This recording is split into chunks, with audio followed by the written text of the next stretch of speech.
अस्सलाम वालेकुम हसन खाबर साहब, कैसे गुजार रहे हैं आपके? जी वालेकुम सलाम, बिल्कुल ठीक ठाक जी। हसन खाबर साहब, सुबह का आगाज़ कैसे होता है आपका?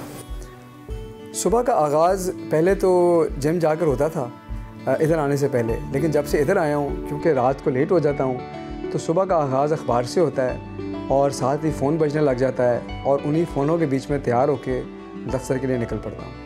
कोई ऐसी आदत या काम बताएं जो नाश्ते के साथ आपका मामूल हो, मसलन अखबार पढ़ना, टीवी देखना या कुछ और। नाश्ते के साथ अमूमन अब टेलीफ़ोन कॉल्स आ रही होती हैं और चल रही होती हैं, तो एक तरफ नाश्ता कर रहा होता हूँ और दूसरी तरफ लोगों से बात कर रहा होता हूँ। मोबाइल फ़ोन का आपने जिक्र किया है, मोबाइल फ़ोन का आपकी ज़िंदगी में कितना बड़ा रोल है?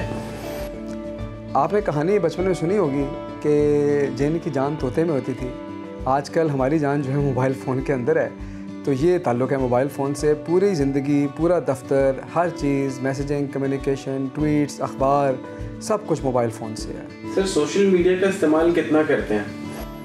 सोशल मीडिया का इस्तेमाल तो अब ज़िंदगी का पार्ट है। सर, बहुत सी बातें हो गई, ये बताएं कि क्या आपको कुकिंग का शौक़ है? कुकिंग का ख्वाहिश है, आती नहीं है।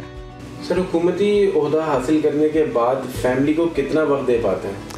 फैमिली को के लिए वक्त बहुत कम हो गया है और मेरे जो बच्चे हैं, एक तो खैर बाहर पढ़ रहा है और एक लाहौर में है और मैं कुछ साल से इस्लामाबाद में रहता था, तो ज़ाहिर है कि मेरा जो सबसे छोटा बच्चा है और मेरी फैमिली वो फिर अब सिर्फ वीकेंड पे आते हैं और वीकेंड के ऊपर भी दफ्तर के काम चल रहे होते हैं, तो फैमिली के लिए वक्त बहुत कम हो गया है। सर, अक्सर ये तासुर पाया जाता है जब कोई शख्स किसी ओहदे पर फाइज हो जाए तो रिश्तेदार उसका भरपूर फ़ायदा उठाते हैं, क्या आपके साथ ऐसा होता है? देखें, पाकिस्तान एक ऐसा मुल्क है जहाँ पर लोगों को काम हुकूमत से पड़ते रहते हैं और बड़े जायज़ से काम होते हैं, कोई स्टेट एजेंसी के साथ, किसी डिपार्टमेंट में कोई और चीज़, तो जाहिर है कि लोग भी फ़ोन करते हैं, राब्ता करते हैं। उसमें बड़ा सिंपल सा प्रिंसिपल है कि जहाँ जायज़ किसी का काम और उसकी मदद हो सके तो करनी चाहिए, चाहे वो रिश्तेदार हो, चाहे वो कोई अजनबी हो। सर, अगर तर्जुमान पंजाब हुकूमत ना होते तो फिर क्या होते आप? अगर तर्जुमान पंजाब हुकूमत ना होता तो मैं वही काम कर रहा होता जो मैं इधर आने से पहले कर रहा था और उसमें मैं काफ़ी काम लिखने पढ़ने का भी था। मैं वीकली कॉलमनिस्ट भी था एक अखबार के लिए, मैं कई बोर्ड्स के ऊपर भी था और इंटरनेशनल डेवलपमेंट में भी काम कर रहा था। तो वो सारे काम जो हैं मैं आज भी कर रहा होता अगर यहाँ पे ना होता तो। सर, बचपन में किसी ऐसी शख्सियत से मिलने की ख्वाहिश थी जो कि अब पूरी हुई हो? बचपन में बहुत सी शख्सियात से मिलने का शौक़ था और मैं समझता हूँ कि एक हमारे बचपन के जो हीरो थे वो इमरान खान साहब थे और ज़ाहिर है कि उनसे मिलने का जो शौक़ था वो तो अब बारहा पूरा हुआ और उसके अलावा कोई शख्सियत ऐसी ज़हन में नहीं आती जिससे अब मुलाकात हुई और बचपन में शौक़ हो, क्योंकि मेरे कई शौक़ ऐसे भी थे कि मुझे माजी की बहुत सी हस्तियों से मिलने का शौक़ था और उनसे ज़ाहिर मुलाकात नहीं हो सकती। कायद-ए-आज़म मोहम्मद अली जिन्ना से मिलने का बड़ा शौक़ था और ज़ाहिर है कि वो शौक़ तो इस जहान में तो पूरा नहीं हो सकता। सर, स्पोर्ट्स से कितना लगाव है आपको? कौन सा खेल और खिलाड़ी ज़्यादा पसंद है आपको? जी देखिए, देखने की हद तक तो क्रिकेट का बहुत शौक़ है और बचपन की बड़ी फॉन्ड मेमोरीज़ हैं। क्रिकेट देखा करते थे और जब पाकिस्तान वर्ल्ड कप जीता था वो दिन आज भी याद है। तो उस वक्त खान साहब जो थे वो हमारे हीरो बन गए क्योंकि पाकिस्तान को उन्होंने वर्ल्ड कप जिता दिया और वो मैं जैसा कि आपको बताया कि वो दिन नहीं भूलता, पाकिस्तान की तारीख़ में बहुत बड़ा दिन था। उसके अलावा बचपन में गेम्स, फ़ुटबॉल भी खेली, बैडमिंटन भी खेली, टेबल टेनिस भी खेलने की कोशिश की, तो वो कई तरह की गेम्स खेली। सर, बचपन की बात हो रही है, कोई ऐसा वाक़या बचपन में जो आज भी आपको याद आता हो तो आप उसके ऊपर मुस्कुराते हैं? बचपन के जी बेशुमार ऐसे वाक़यात हैं। बचपन का जब भी ख़्याल आता है तो ज़ाहिर है कि हंसी भी आती है, मुस्कुराहट भी आती है। अगर आप किसी एक वाक़ये का ज़िक्र करें तो आपने सोच में डाल दिया मुझे। कई ऐसे वाक़यात हैं, बहुत शरारतें करते थे। एक दफ़ा मुझे याद है कि कहीं से हमारे एक मास्क मिला, बड़ा अच्छा मास्क था, बड़ा ढंगना किस्म का मास्क था, तो हमने उसके साथ एक पूरा कॉस्ट्यूम खुद ही डिज़ाइन कर लिया। वो मास्क पहना और साथ कुछ चादर लेके, तो बहुत सारा लोगों को हमने डराया और डांट भी पड़ी, लेकिन लोग डरे भी और आज भी याद करते हैं तो ज़ाहिर है कि हंसी आती है उस पर।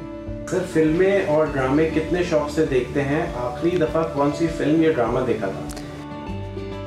फ़िल्में जी बहुत देखी हैं, और जब से इधर आया हूँ तब से ना तो कोई फ़िल्म देखने का इत्तेफाक हुआ, ना ही टीवी देखने का इत्तेफाक हुआ।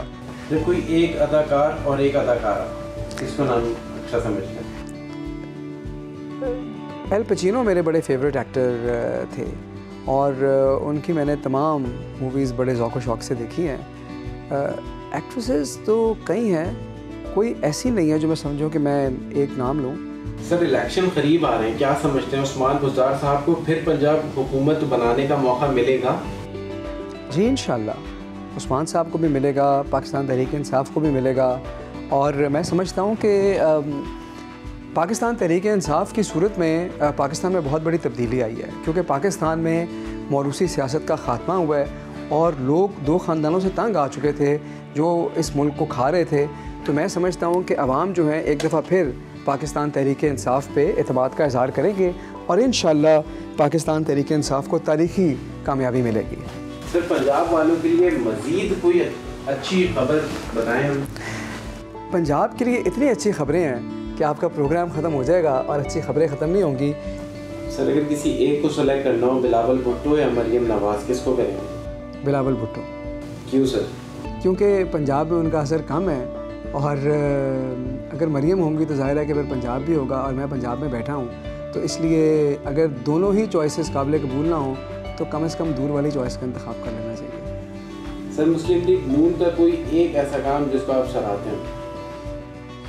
उन्होंने मीडिया को बड़ा अच्छा मैनेज किया था, इस बात को बड़ा सराहता हूँ, और बहुत अच्छी तस्वीरें खिंचवाईं और बड़ा अपने काम का परसेप्शन बनाया। तो मैं समझता हूँ उनकी मीडिया मैनेजमेंट बहुत अच्छी थी। अल्लाह की हर चीज़ में मसलिहत होती है ऑफ कोर्स, लेकिन कुछ चीज़ें मुझे समझ में इसलिए नहीं आती क्योंकि वो मेरी आंखों के सामने उड़ती होती, जैसे कि पॉलिटिशियंस। अच्छा मैं खुद एक सियासतदान की औलाद हूँ, लेकिन मैंने उनको या बहुत चंद लोगों को कभी मुस्कुराते हुए देखा है।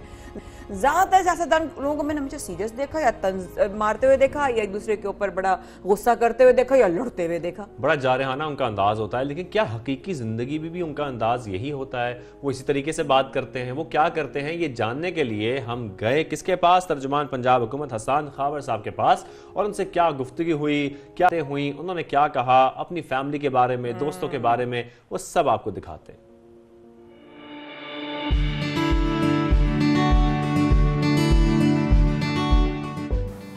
अस्सलाम वालेकुम हसन खावर साहब, कैसे गुजार रहे हैं आपके? जी वालेकुम सलाम, बिल्कुल ठीक ठाक जी।